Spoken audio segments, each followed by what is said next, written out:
শনিবারে যেহেতু আমাদের ক্লাস থাকে না, তাই পুরো দিন আমি হোস্টেলে কি করি সেটাই আজকে ভিডিওতে শেয়ার করব।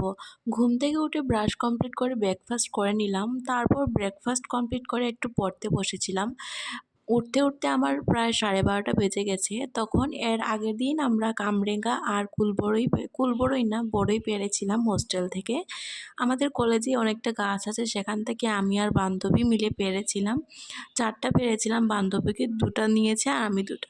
তো ভাবছিলাম যে এটা একটু মাখা করা যাক, কিন্তু একা একা এতটা খাওয়া যায়নি। আমি মাখা করেছিলাম, আমার কাছে একটু আচার ছিল সেটাও দিয়েছিলাম। তারপর রুম টুম সব কিছু গুছিয়ে ফেলেছি। এখন দুপুরে লাঞ্চের সময় হয়ে গেছে। লাঞ্চ কমপ্লিট করে বিকালবেলা আজকে থেকে আমি জিম জয়েন করব, আগের ভিডিওতে বলেইছিলাম।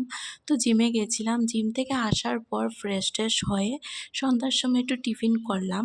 টিফিন করে আবার পড়তে বসে গেলাম। পড়াশোনা কমপ্লিট করে ডিনার করে ঘুমিয়ে পড়লাম। তো আজকে ভিডিওটা এই পর্যন্তই। ভালো লাগলো অবশ্যই লাইক কমেন্ট শেয়ার করবেন আর পেজটিকে ফলো করে রাখবেন। দেখা হচ্ছে নেক্সট ব্লগে। টাটা।